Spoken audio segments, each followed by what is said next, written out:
Not too long ago when I was in college, I remember being like in the commons area and I would hang out with my friends and they would have like all these display booths and things like that.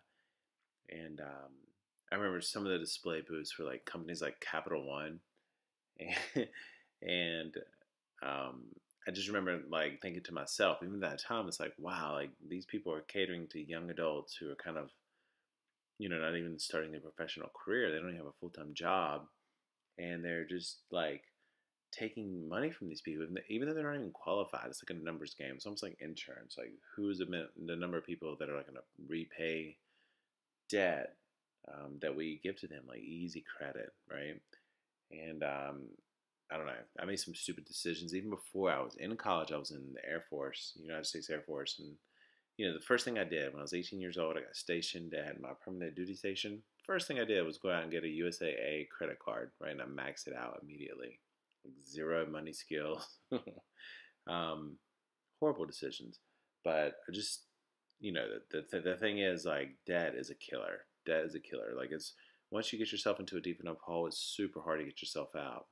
And I believe tiny houses are a way to get yourself out of that, and that's not just like my belief. It's like a true. It's an actual thing. I mean, people are doing it, and I hear the stories every single day of people who bought a tiny house and used them as a catalyst to get themselves out of debt. And it's just something that people are just simply doing because it makes a lot of sense.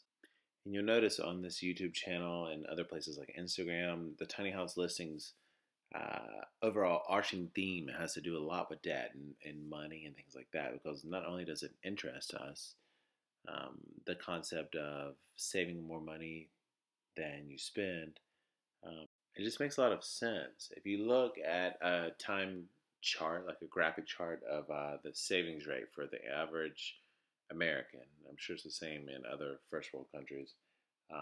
In the early 80s, the average savings rate as a whole, like hundreds of millions or whatever the population was in the United States, was like 15%. Like, in other words, as a whole, people saved 15% of their money. That's amazing.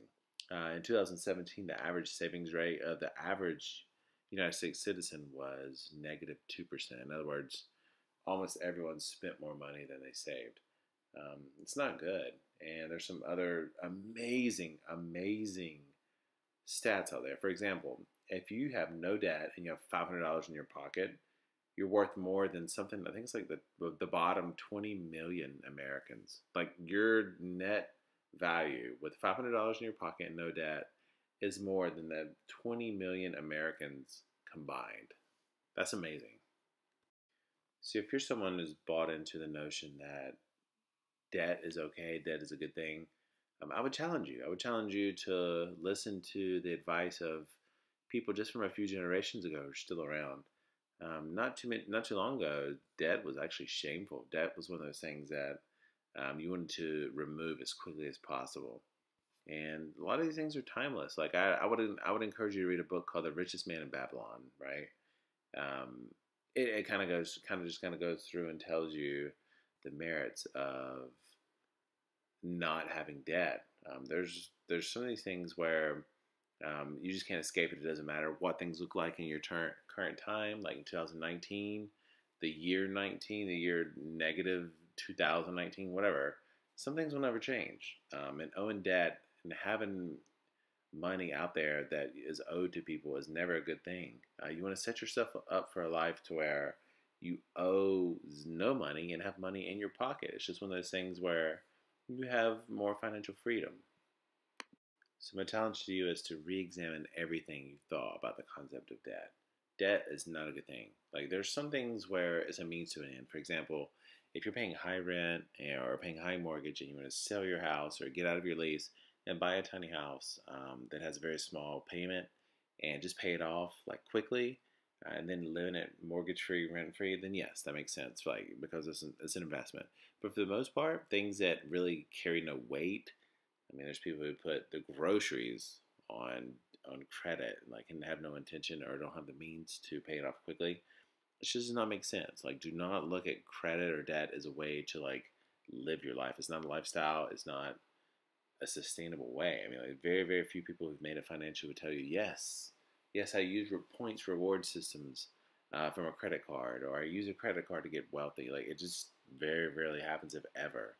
Um, so when it comes to debt, I think if you look at debt as being the enemy of financial freedom, I think that'll really help you out in the long term.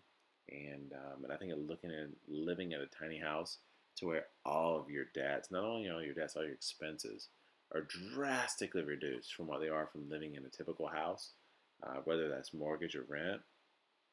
That's really help you out. And if there's anything we can do to help you. So thanks for listening. Actually, not watching this video. I appreciate it. We'll see you in the next video.